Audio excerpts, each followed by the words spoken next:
Hey everyone, welcome to a Render Spaz video tutorial, and today I'm going to show you how to create realistic snow within 3D Studio Max and IRAY.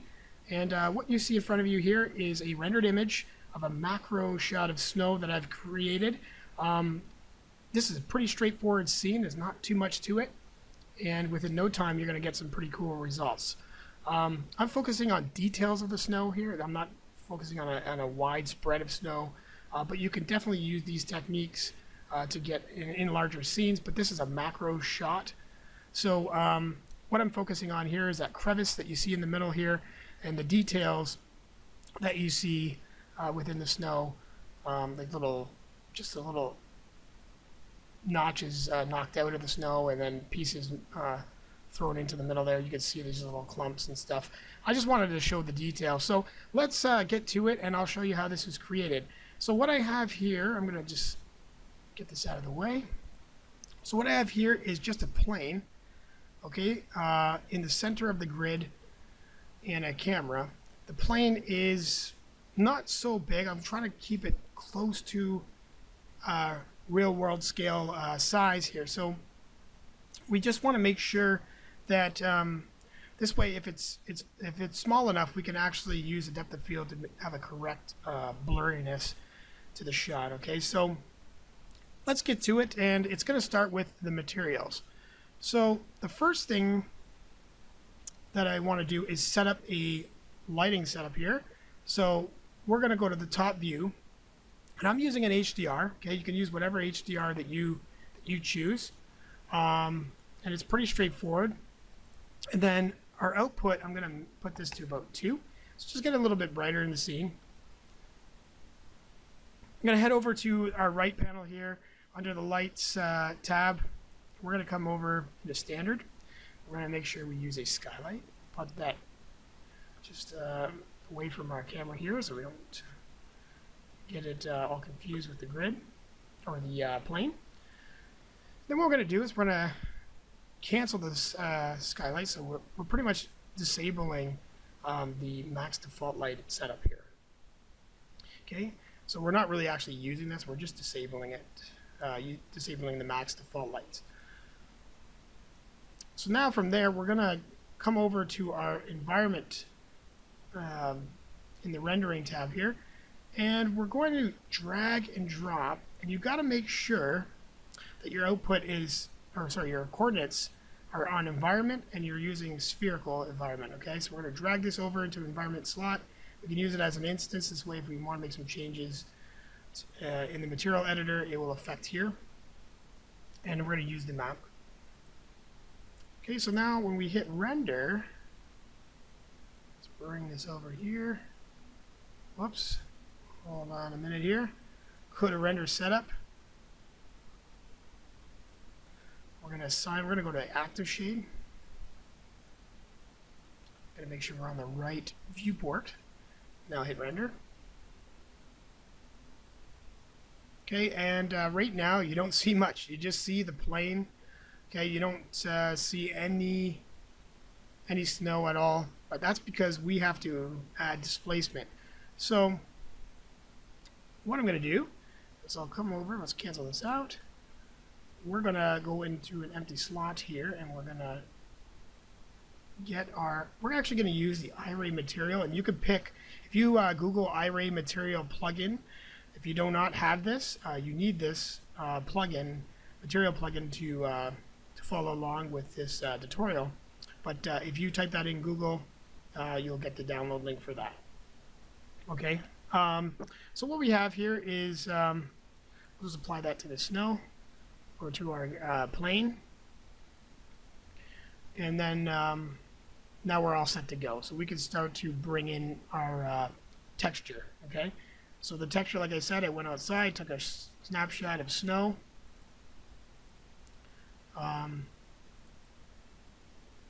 So we'll just grab our snow JPEG image here, and there we have it. So now that we can view it, you just want to check on your show shaded material in the viewport, and then you can see it here in the viewport. All right, so what I've done here was I added a Uvw map to our plane. Okay, you can see this is the reason why we're having a macro for this tutorial is because if we were to take a faraway shot of the snow right now, we would just see a bunch of the same little indent throughout the snow. So to avoid that, you're going to want to, if you took an image of snow, you're going to want something that's not going to be recognizable in your texture. Other than that, that's it. So we applied the Uvw map, and I just kind of moved this around and got into a spot that I liked. All right, go to our camera, and now we hit render. You can see where our light's going to be coming from, and you can see the image, but right now we still have to do a lot more work here. So let's get a little bit more interesting results. So what we're going to do, we're going to look around, and I'm going to say, okay, well, our reflective coating, we're not going to use that right now, so we'll check that off. Okay, we're going to use 100% of the diffuse weight. All right, and then here, let's get the main section of this material added, and that's going into the geometry tab here. And if you look, there's a displacement. So what you want to do is check that on, and we're going to use the snow texture that we have here, okay? Because the texture is, let's preview that. It's pretty much black and white here. It does have a little bit of color. You can see there's some browns, a little bit of warm colors, but because it's snow, it's black and white almost. So we can use this as a displacement as well as a diffuse map as well. So let's add this to our material. And if we hit render now, we're seeing some displacement. All right, you can see where the indent is, but right now this is not really looking too realistic. But the displacement is definitely working quite nice. But we need to fix this up a bit. So we need more detail out of this displacement, and we have to tell our IRAY that, hey, we want to use more detail. So give us some better results than that. So let's go over to our displacement. If you go to the rendering tab here, render setup, we can come over to our displacement parameters, and you can see over here we got some edge length and we got some max displace. Okay, so you can probably get an idea of what this is going to do. So what I'm going to do is we're going to change our edge length. So as we bring this down, we're actually going to get more detail out of our displacement. So if we go 0.6, okay, we can leave the max subdivision as is. You could use the 64. This takes a lot longer. This is already overkill as it is. We hit active shade, and we're going to see a major difference in the displacement. It's almost going to look final. In fact, this is very close, but because our material needs some work, it still looks a little bit kind of like, I don't know, like plaster. Doesn't look quite right. So we still got some work to do, but as you can see, we're doing not too bad. Now another thing is, my camera has depth of field. I'm going to shut that off right now. Okay, that's just a end result. We'll talk about the depth of field in a short while here. Let's just make sure that it's turned off there. It should be. Yeah, there we go. Okay, so that's also going to render a little bit quicker. All right, so we're going with a setup of 0.6. All right. We're also using, right now we're using all the GPU cores. We're using the CPU cores as well, so that's okay. All right, so our next setup is, let's make sure our geometry, our displacement is correct. All right, so what we're going to do is we're going to bring this down a little bit. We're going to go 0.8. So if I render that, okay, this is not looking too bad. All right, so let's continue, and we're going to have to start to tweak our material.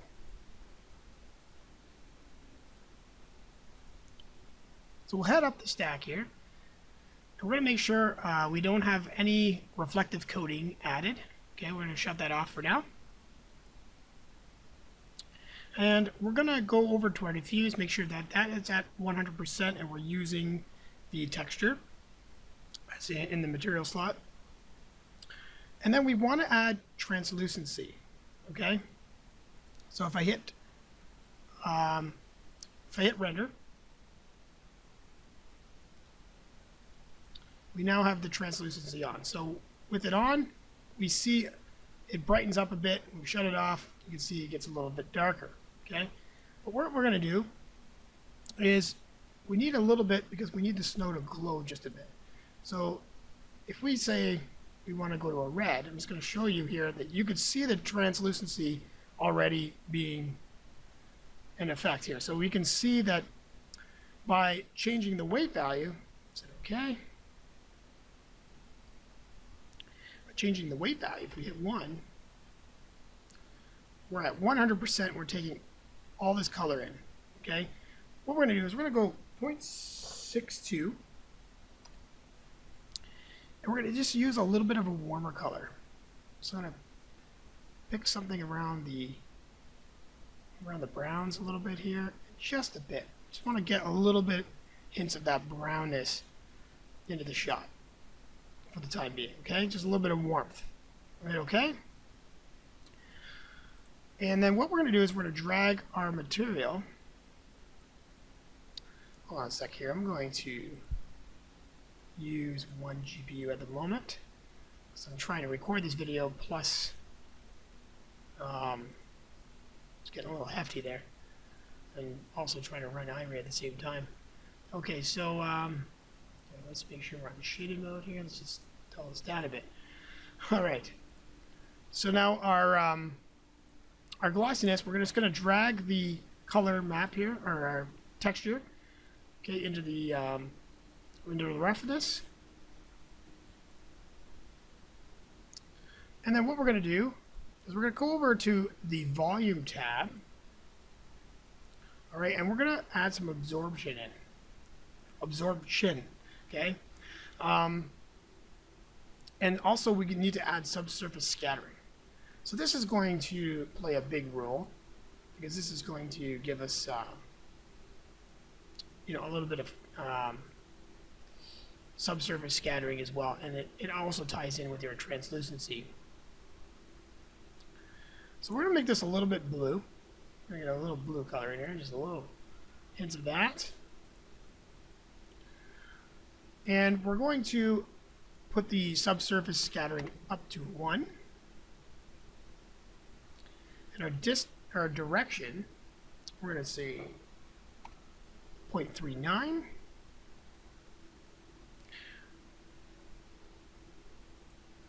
And then that should do it for that. Okay, what also I want to do is let's change our render setups. Let's go with our render setup. Let's go into a 1280 by 720.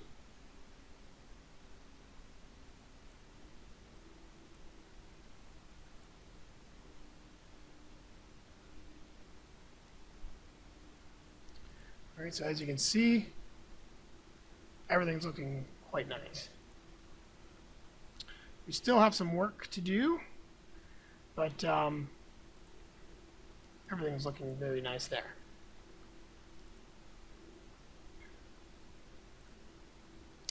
Okay, so another crucial setup that we need for this displacement is you can see how grainy it is right now. It's very rough looking. And we need to fix that. And in order to get a little bit more of a realistic result, we got to come into our displacement map, and where it says blur here, we're going to add 10. Okay, I don't know if we're going to see this update right away. And actually, yes, we...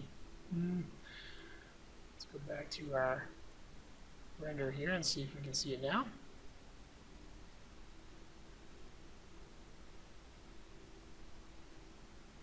Okay, yeah, and that did smooth it out quite a bit there. So we got a lot smoother than before.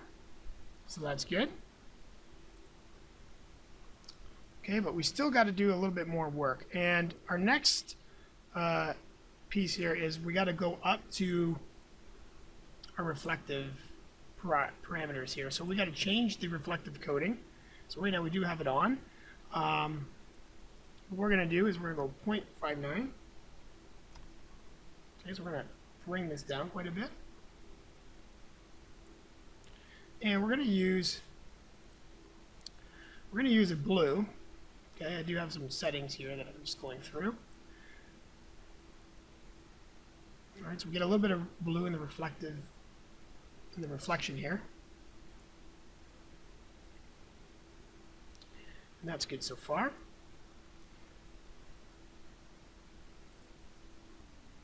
All right, so then what we're going to do is we're going to go over to our IRAY properties here, and we're going to go under Advanced and make sure that our image filtering is set over to triangle.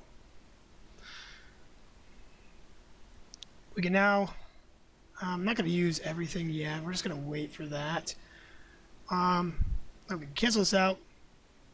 And now let's apply our depth of field back again, because this is where it really looks nice. As soon as we add the depth of field, everything starts to come together here. So we're just going to enable the multi-pass effect. You can see here it says depth of field, that we want to make sure it's depth of field mental ray. And then we're just moving our target distance. I have it at set to 10666.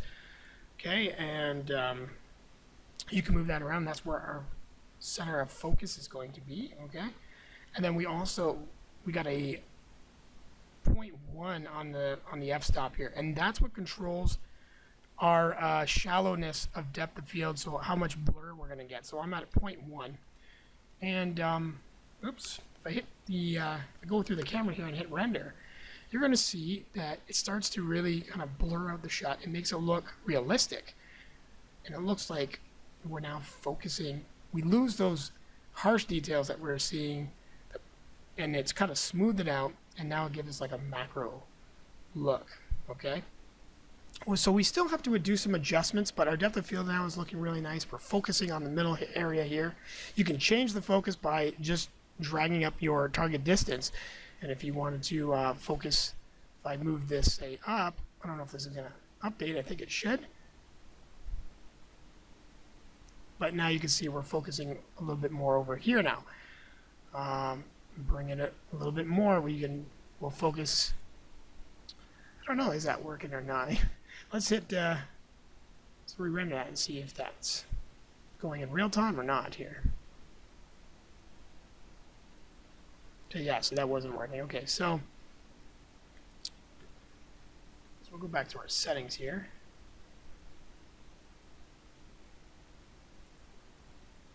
So if I hit render again,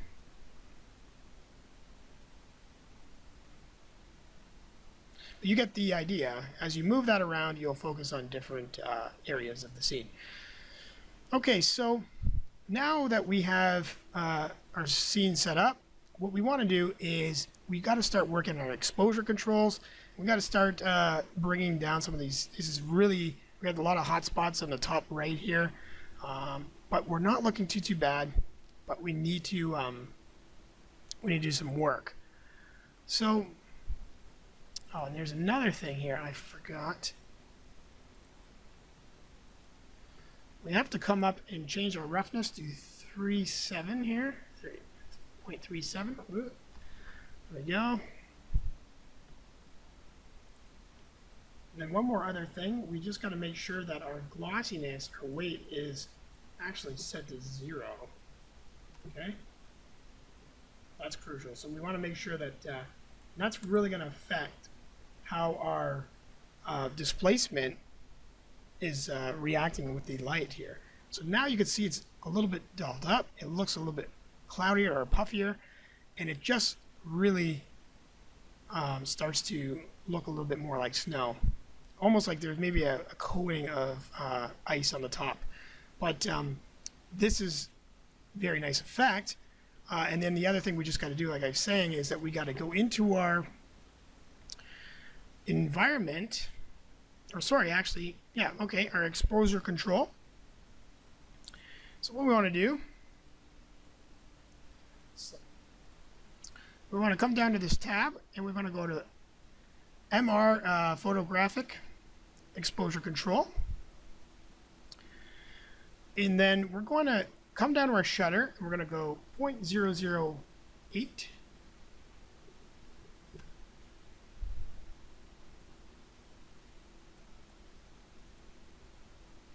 Okay.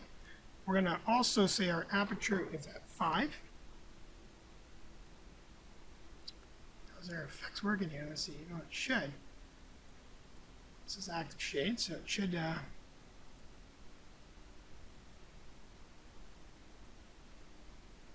yeah, we're starting to see it. Our highlights have to come down. We're going to go to about 0.03, and that will just bring down our light a bit. Okay, our shadows, let's bring those down, 0.65. We're going to say midtones 0.8. Okay, so we get a little bit of the darkness there throughout the crevice. And then we're going to look at our, let's see, let's go down here. And then we got our color saturation. I'm going to bring that to 1.17 or so. Okay, these are just rough numbers. You can play with this. You know, you get a little bit of color in there, some of the blue. And our Kelvin, we can say 5.8. Okay, that gives a little more blueness. If we dial back this, it gets even more bluer. If we go up, we're gonna get more. We're gonna get some warmth. Okay, but I'm gonna go around 5,800 or so. And we want a little bit of vignette, so let's go with a 6. Get darkness around the corners. All right, and that's pretty much it for that. And as you can see, you know, we can really play around with the exposure controls and get some really cool looks. I'm liking what I see here so far. All right, guys, so that sums up this video. I hope you learned a lot from it, and you could take this and use it to your advantage. So remember, guys, check out more videos at www.renderspaz.com. Also, check out my premium section. I got a lot of cool and unique tutorials there as well, and content. And we'll see you guys soon. And comment below. Tell me what you guys think.